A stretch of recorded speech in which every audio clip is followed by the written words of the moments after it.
नमस्ते ताशीडी ने। मैं श्री आयन भट्टाचार्य विवेकानंद केंद्र विद्यालय मुक्त में शिक्षक हूँ।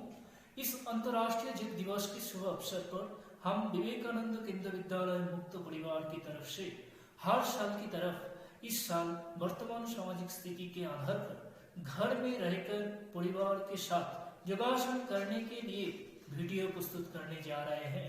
आशा करते हैं इसका फल सबको शरीर मन आत्मा को लाभान्वित करेंगे। हमारा विद्यालय 2018 में अरुणाचल प्रदेश के माननीय मुख्यमंत्री श्री पेमा खांडू महोदय के द्वारा उद्घाटन किया गया था।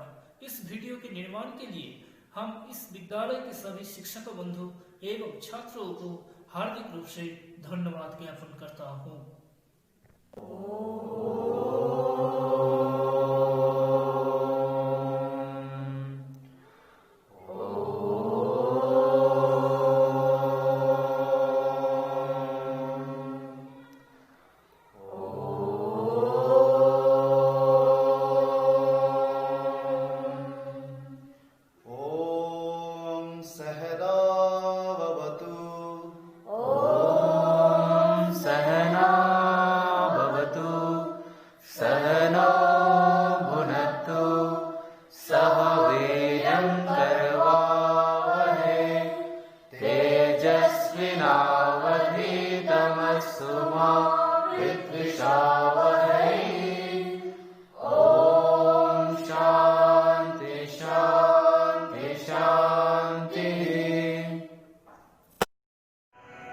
अभी हम लूजनिंग एक्सरसाइज करने का प्रयास करेंगे।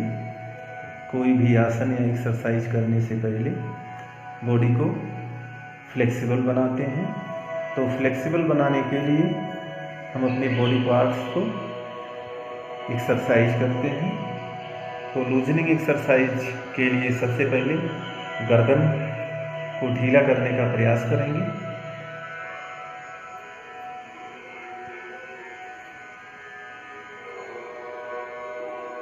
इसके बाद अपने शोल्डर को रोटेट करेंगे।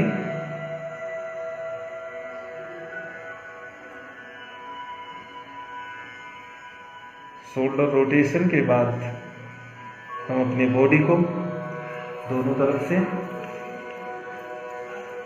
मूवमेंट करेंगे।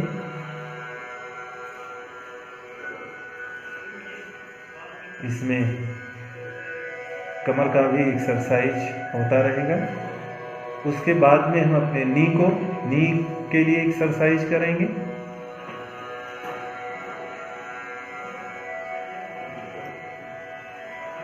ये हमारा लूजनिंग एक्सरसाइज है। इस तरह से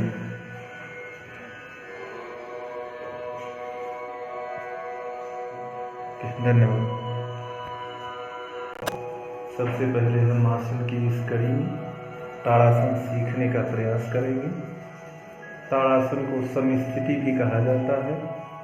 ताड़ शब्द का अर्थ संस्कृत में पर्वत होता है, जिसके ऊपर इस आसन का नाम रखा गया है। दोनों पंजों को मिलाकर खड़े हो जाएं और उनके बीच 10 सेंटीमीटर की जगह छोड़ दें।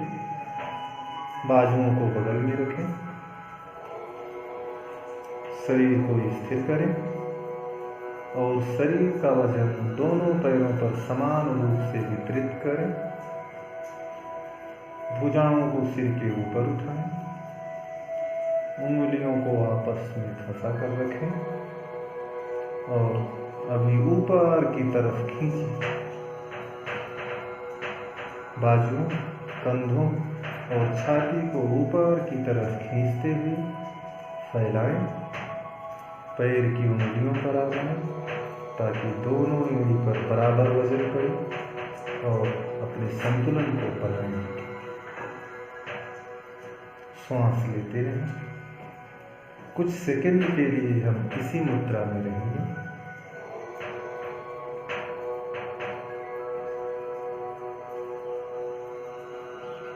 आसन से बाहर निकलने के लिए अभी हम सारे स्टेप्स विपरीत क्रम में रखेंगे। ये हमारा एक चक्र का आसन था और अभी हम अगले आसन के लिए 5 से 10 मिनट तक विश्राम करेंगे। लेकिन इस आसन को करने के लिए कुछ सावधानियाँ रखेंगे। गर्भवती महिला, घुटने में दर्द, सिर में दर्द, ऐसे साधकों को नहीं करना चाहिए। धन्यवाद। अभी हम अगले आसन की तरफ बढ़ेंगे। अगला आसन हमारा वृक्षासन है। अभी वृक्षासन सीखने का प्रयास करेंगे। हाथों को बगल में रखते हुए सीधे खड़े हो जाएं। दाएं घुटने को मोड़ें और दाएं पैर के पंजे को बाईं जांघ पर जितना ऊपर हो सके टिकाएं। एड़ी ऊपर की तरफ हो और पंजे जमीन की तरफ हो। बाएं पैर पर सारे शरीर का वजन संतुलित करते हुए सीधे खड़े रहें। जब संतुलन ठीक से बन गया हो तब बाजुओं को ऊपर उठाएं और सिर के सीधा ऊपर दोनों हथेलियों को नमस्कार मुद्रा में जोड़ लें। इस मुद्रा में संतुलन बनाए रखना शुरुआत में कठिन होता है। इसको थोड़ा आसान बनाने के लिए सामने की तरफ किसी एक जगह पर ध्यान केंद्रित करें और उसे लगातार देखते रहें। ये हमारा वृक्षासन है। अभी हम इस आसन से निकलने के लिए विपरीत क्रम में जाएंगे।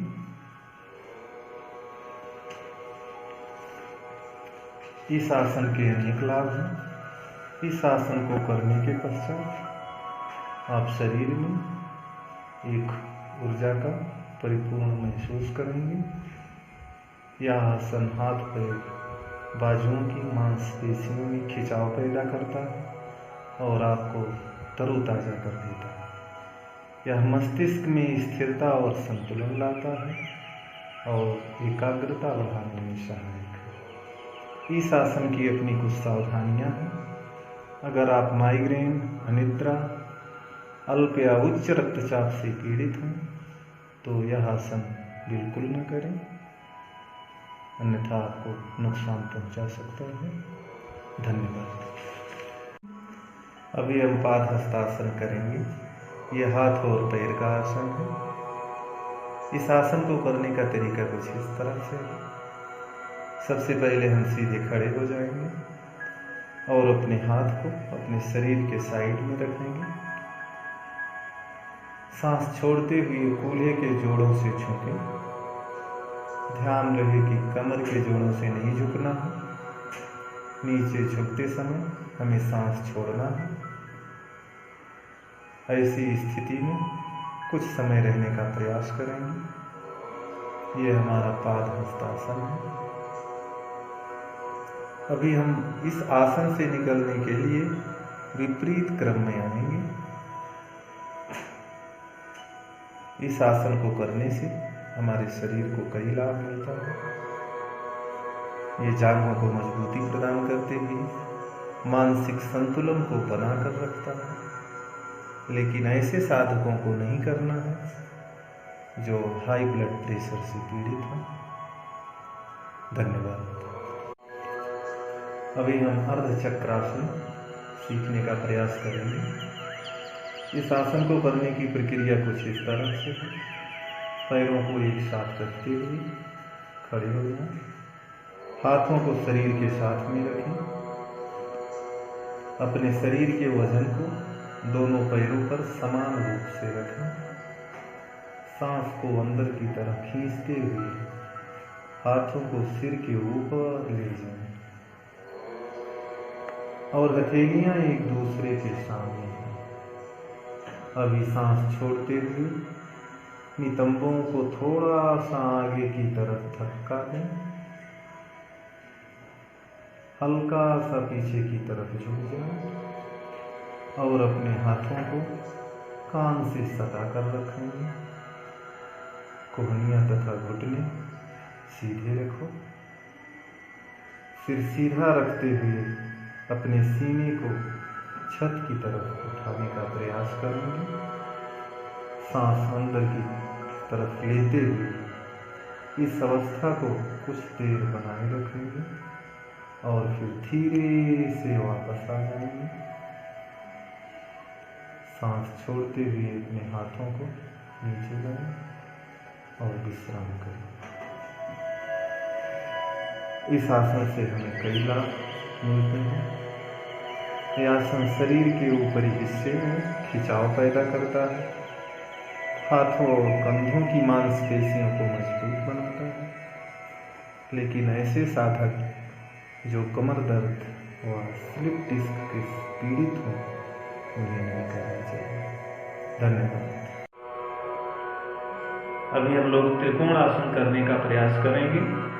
त्रिकोण आसन करने के लिए सबसे पहले सीधे खड़े हो जाएं, अपने पैरों के बीच सुविधाजनक दूरी बना लें। दाहिने पंजे को 90 डिग्री, बाएं पंजे को 15 डिग्री तक घुमाएं। अपनी दाहिनी एड़ी को केंद्र को अपने बाएं पैर से बनाकर रखें। सुनिश्चित करें कि आपके पंजे जमीन को दबा रहे हैं और शरीर का भार दोनों पैरों पर समान रूप से डाल दें। एक गहरी सांस अंदर की तरफ खींचे, सांस बाहर की ओर छोड़ते हुए अपने शरीर को दाहिनी तरफ मोड़ें। कूल्हों से नीचे की तरफ जाएं। कमर को सीधा रखते हुए अपने बाएं हाथ को ऊपर हवा में उठाएं और दाहिने हाथ को नीचे की तरफ ले जाएं। इस प्रकार अपने दोनों हाथों को एक सीध में रखें। अपने दाहिने हाथ को एड़ी या जमीन पर बाहर की तरफ रखें अथवा अपनी कमर को बिना मोड़े हुए जहां भी संभव हो सके वहां रख दें। अपने बाएं हाथ को छत की ओर खींचें, कंधों की सीध में ले आए। अपने सिर को बीच में रखें या बाईं ओर मोड़ लें। आंखों की दृष्टि को बाईं हथेली की ओर केंद्रित करें। यह प्रक्रिया आप अपनी दूसरी तरफ से भी कर सकते हैं। यह है त्रिकोण आसन करने की प्रक्रिया। अभी आसन से निकलने के लिए हम विपरीत स्टेप में वापस आ जाएंगे। ये त्रिकोण आसन था। त्रिकोण आसन करने से हमारे शरीर में बहुत ही लाभ होता है। ये घुटने, टखने, पैरों, हाथों को मजबूती प्रदान करता है, शारीरिक व मानसिक स्थिरता को बढ़ाने में मदद करता है।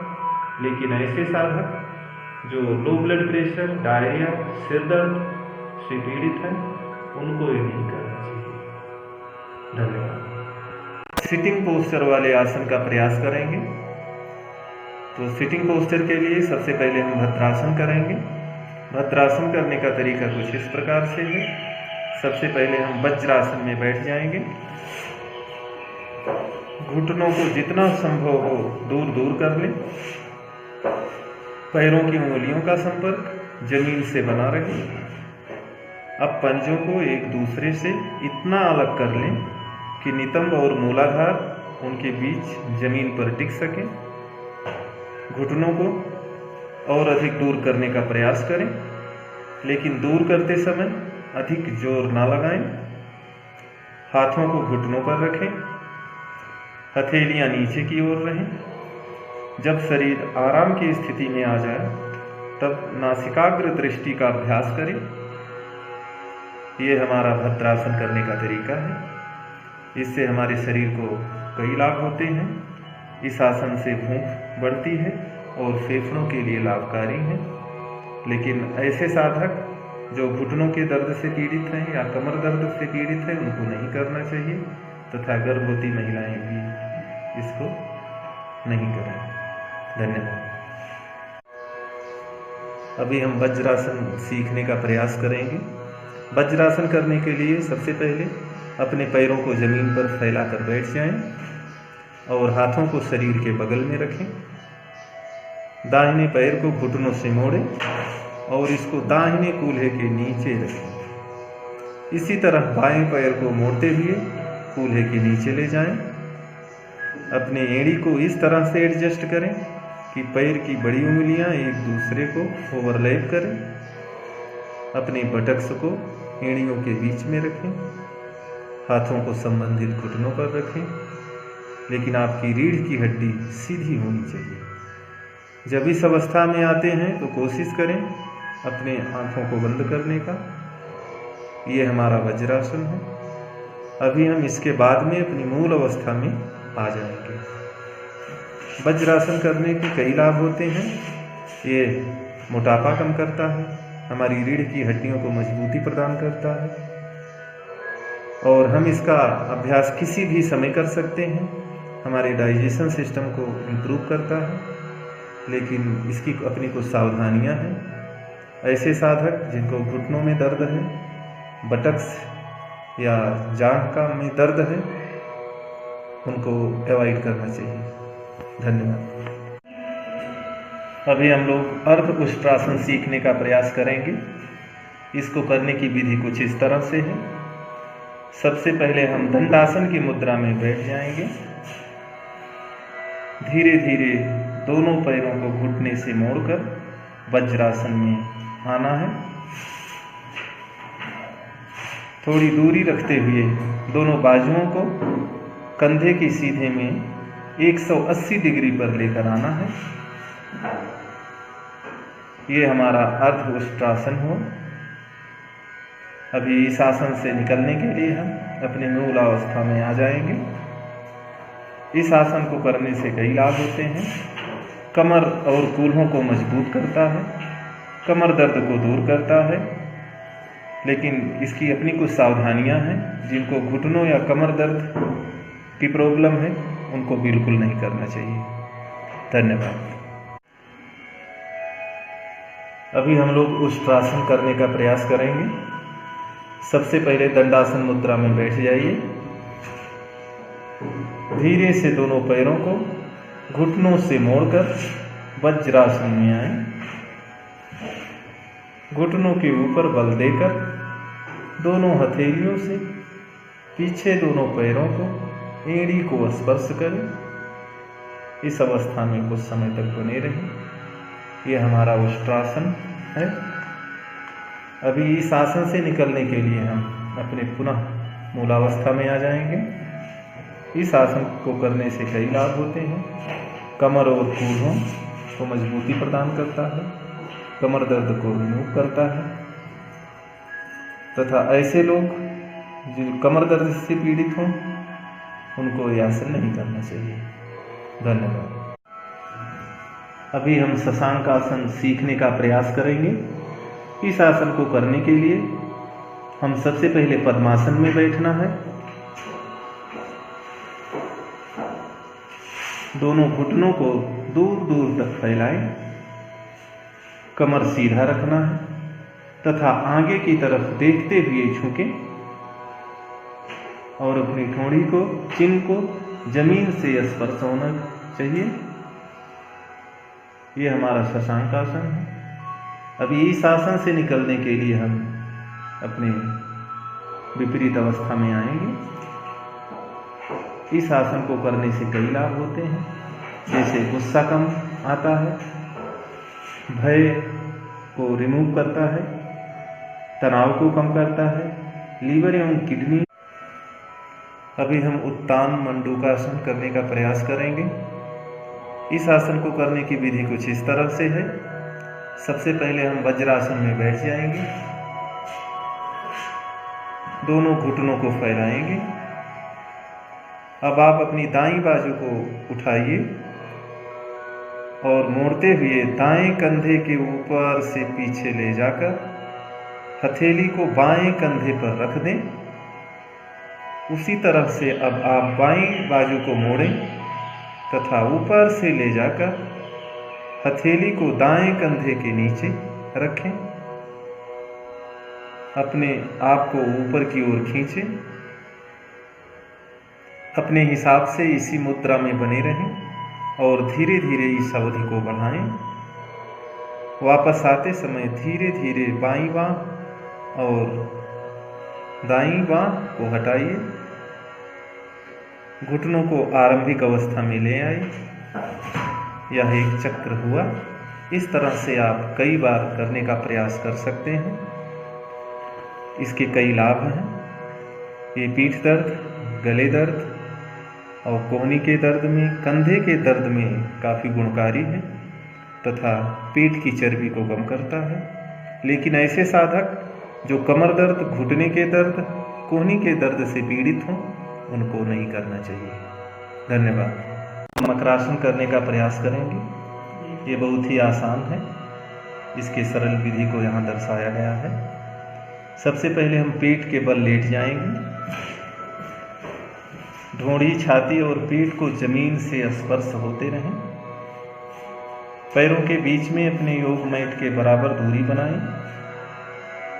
अब आप अपने सिर को उठाएंगे और दोनों हाथों को गाल पर लाते हुए कप का आकार बनाइए। धीरे धीरे दोनों पैरों को नीचे से ऊपर हिप्स की ओर लेकर आएंगे और फिर धीरे धीरे नीचे लेकर जाएंगे। इस तरह से हमारा वो मकरासन है। इसके कई लाभ होते हैं। ये रीढ़ की हड्डी के लिए कमर दर्द, डिप्रेशन, थकावट को दूर करता है। और ऐसे साधक जिनको कमर दर्द और हार्निया से पीड़ित हैं, उनको इस तरह का आसन नहीं करना चाहिए। धन्यवाद। अभी हम लोग भुजंगासन करने का प्रयास करेंगे। भुजंगासन को कोबरा पोज भी कहते हैं। इसको करने के लिए सबसे पहले हम पेट के बल लेट जाएंगे। इसके बाद हथेली को कंधे की सीध में रखें। आप अपने दोनों पैरों के बीच की दूरी बराबर रखें तथा पैर तने हुए होना चाहिए। इसके बाद सांस लें। शरीर के अगले भाग को ऊपर की ओर उठाएं। इस वक्त इस बात का ख्याल रहे कि कमर पर ज़्यादा खिंचाव ना आने पाए। कुछ सेकंड इसी अवस्था में बने रहें। फिर गहरी सांस छोड़ते हुए सामान्य अवस्था में आ जाएंगे। ये हमारा भुजंगासन था। इसे करने से शरीर में बहुत से लाभ होते हैं, जैसे कि पेट की चर्बी को कम करता है, कमर दर्द कम करता है। भुजंगासन अस्थमा के रोगियों के लिए बहुत अच्छा अभ्यास है। लेकिन ऐसे लोग कमर दर्द और अल्सर बीमार होने से नहीं करना चाहिए तथा गर्भवती महिलाओं को नहीं करना है। धन्यवाद। अभी हम लोग शलभासन करने का प्रयास करेंगे। सबसे पहले हम पेट के बल लेट जाएंगे। अपने हथेलियों को जांघों के नीचे रखेंगे। एड़ियों को आपस में जोड़ लें। सांस लेते हुए अपने पैरों को यथासंभव ऊपर ले जाएं। धीरे धीरे सांस लें और फिर धीरे धीरे सांस छोड़ें। इसी अवस्था में बने रहना है। इस तरह से हमारा ये शलभासन है। अभी हम आसन से निकलने के लिए अपने विपरीत क्रम में आएंगे। इस आसन को करने के कई लाभ हैं। ये हमारे कब्ज को दूर करता है, रक्त को साफ करता है, शरीर को में लचीलापन बढ़ाता है, वजन कम करता है। लेकिन कुछ लोगों को सावधान रहने की जरूरत है। उच्च रक्तचाप वाले व्यक्ति को, हृदय रोग से जो पीड़ित हों, दमा के रोगियों को, ऐसे लोगों को इस तरह का आसन नहीं करना चाहिए। धन्यवाद। अभी हम लोग सेतुबंध आसन करने का प्रयास करेंगे। सबसे पहले हम लेट जाएंगे। सांसों की गति सामान्य रखिए। हाथ को बगल में मिला लें। धीरे धीरे पैरों को घुटनों से मोड़कर हिप्स के पास ले आए।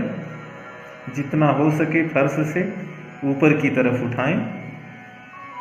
सांस छोड़ते हुए वापस जमीन पैरों पर सीधा करें और विश्राम करें। ये हमारा सेतुबंध आसन के नाम से जाना जाता है। इसको करने से कई लाभ होता है।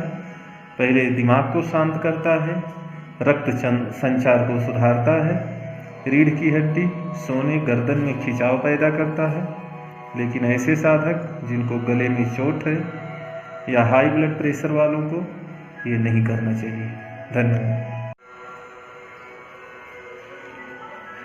अभी हम लोग उत्तान पादासन करने का प्रयास करेंगे। इस आसन को करने के लिए सबसे पहले हम पीठ के बल लेट जाएंगे। अपनी हथेलियां जमीन पर रखेंगे। पेट सीधा होना चाहिए, पंजे मिले हुए, और हम अपने श्वास को अंदर में भरकर पैर को 1 फुट तक ऊपर उठाना है और इसी पोस्चर में कुछ देर तक रुके रहेंगे। अभी इस आसन से निकलने के लिए हम विपरीत अवस्था में आएंगे। ये हमारा उत्तान पादासन है। इस आसन से हमें कई लाभ प्रदान होता है, जैसे गैस, मोटापा, हृदय रोग, पेट दर्द एवं श्वास रोग, कमर दर्द में लाभकारी है। लेकिन ऐसे लोग जो कमर दर्द, मांसपेशियों में ऐंठन से पीड़ित हैं, उनको इस आसन से बचना चाहिए। धन्यवाद। अभी हम लोग अर्ध हलासन सीखेंगे। सबसे पहले हम पीठ के बल जमीन पर लेट जाएंगे। हथेलियां जमीन की ओर रहेंगी और जांघों के बगल में रखिए। ध्यान रखें उन्हें पैरों के नीचे न दबाएं। पैरों को आपस में मिला लें और धीरे धीरे उठाते हुए 90 डिग्री तक ले आएं। सांस की गति सामान्य रखें। इसी तरह से 3 मिनट तक ठहरने का प्रयास करेंगे। हाथों से ताकत ना लें, कमर और पेट की ताकत का इस्तेमाल करें। ध्यान रहे सांस की गति सामान्य रहेगी। अगर आप बीच बीच में सांस रोकते रहेंगे तो आप डगमगाने लगेंगे। इस तरह से हमारा ये अर्ध हलासन है। अभी हम आसन से निकलने के लिए विपरीत क्रम में आएंगे। इस आसन को करने से कई लाभ होते हैं। ये हमारी पाचन शक्ति को मजबूत करती है, रीढ़ की हड्डी व मसल्स को मजबूती प्रदान करती है। लेकिन ऐसे साधक जो हाई ब्लड प्रेशर से पीड़ित हैं या प्रेग्नेंट लेडी, उनको नहीं करना है। धन्यवाद। अभी हम लोग पवन मुक्त आसन का प्रयास करेंगे। इस आसन को करने का तरीका कुछ इस तरह से है। सबसे पहले हम पीठ के बल लेट जाएं। अपने दोनों पैरों को फैलाएंगे। इनके बीच की दूरी को कम करेंगे। अब दोनों पांव उठाएं, घुटने मोड़ें, घुटनों को बाहों से घेर लेंगे। सांस छोड़ें, घुटनों को दबाते हुए छाती की ओर ले आएंगे। सिर उठाएंगे तथा घुटनों को छाती के निकट लाएंगे, जिससे ढोंढी घुटनों को स्पर्श करने लगे। ये हमारा पवन मुक्त आसन है। अभी इस आसन से निकलने के लिए हम अपने विपरीत क्रम में आएंगे। ये बहुत ही शरीर को लाभ पहुंचाने वाला आसन है। जैसे पाचन शक्ति को इम्प्रूव करता है, पेट की चर्बी को कम करता है।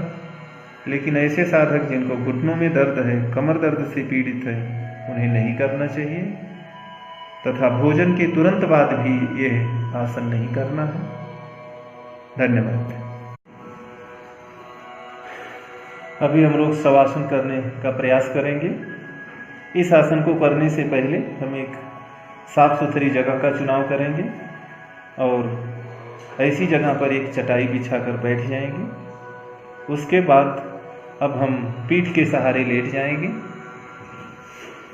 और ध्यान रखें कि इस अवस्था में आपके पैर जमीन पर बिल्कुल सीधे होने चाहिए। अपने दोनों हाथों को शरीर से कम 5 इंच की दूरी पर रखें। हाथों को इस तरह रखें कि दोनों हाथ की हथेलियां आसमान की दिशा में हों। अब शरीर के हर अंग को आपको ढीला छोड़ना है और आंखों को बंद रखना है। ये हमारा शवासन था।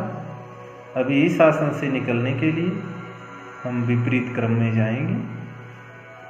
शवासन करने के कई लाभ हैं। ये हमारे मस्तिष्क की एकाग्रता को बढ़ाता है, दिल की बीमारी को रोकता है और डायबिटीज़ में बहुत ही लाभ पहुंचाता है। लेकिन इसकी अपनी कुछ सावधानियां हैं। शवासन करते समय आंखें खुली हुई नहीं होनी चाहिए, आंखें हमेशा बंद होनी चाहिए। शरीर को बिल्कुल भी टाइट नहीं रखना है, इसे एकदम ढीला छोड़ देना है और सांस लेने की स्थिति में शरीर को हिलाना नहीं है। धन्यवाद। अभी हम लोग कपालभाति करने का प्रयास करेंगे। इस क्रिया को करने के लिए सबसे पहले हम किसी ध्यान की मुद्रा में बैठ जाएंगे, आंखें बंद और पूरे शरीर को ढीला छोड़ दें। दोनों नोस्ट्रिल से सांस लें जिससे पेट फूल जाए और पेट की पेशियों को बल के साथ सिकोड़ते हुए सांस छोड़ दें।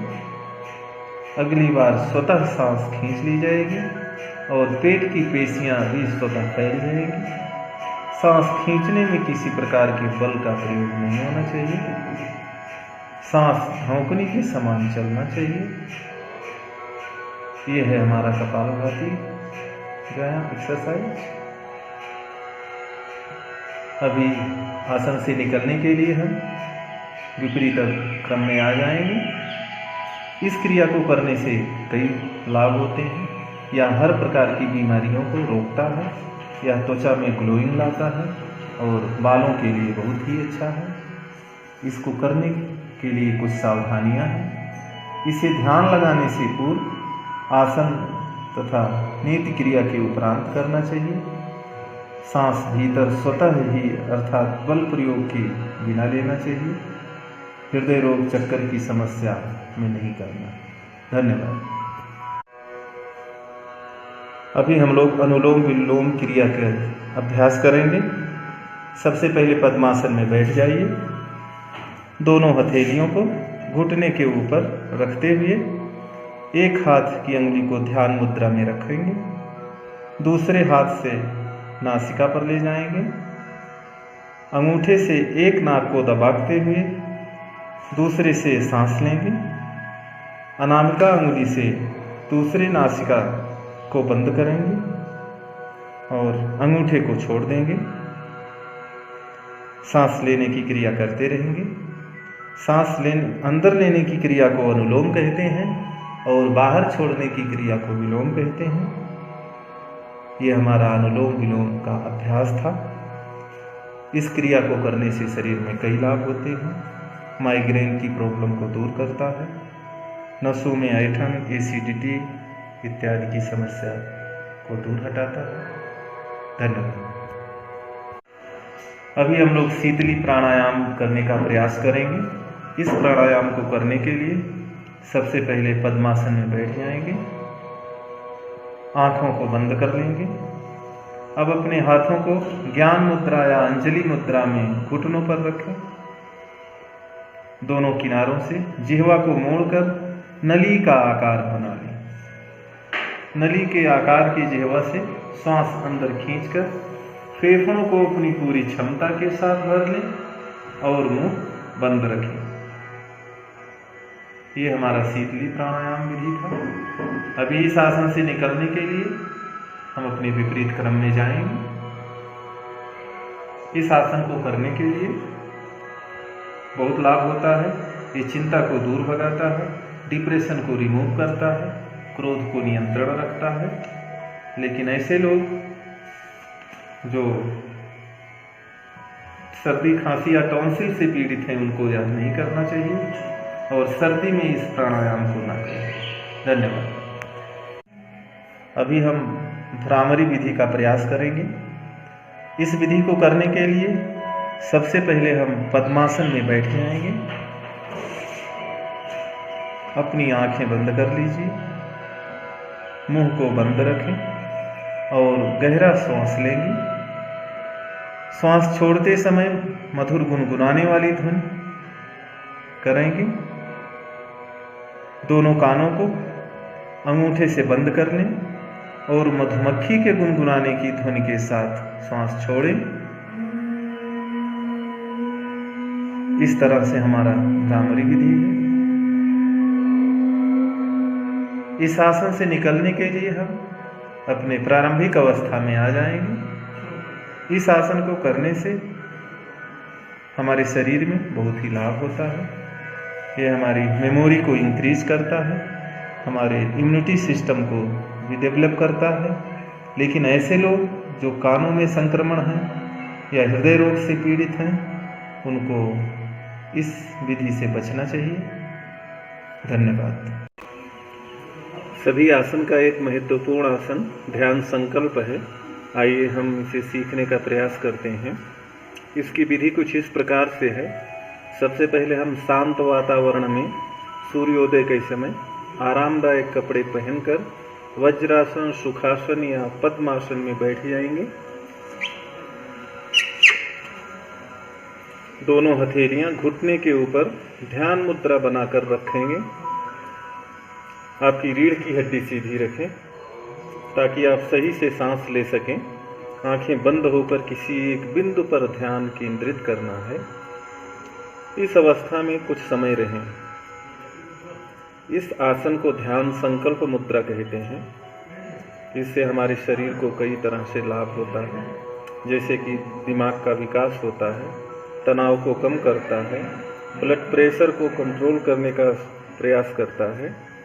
सावधानियाँ: भारी मात्रा में खाने के बाद में इस आसन को नहीं करना है। नींद से जागने के तुरंत बाद या नींद के एहसास होने पर भी नहीं करना है। धन्यवाद। सर्वे भवन्तु सुखिनः।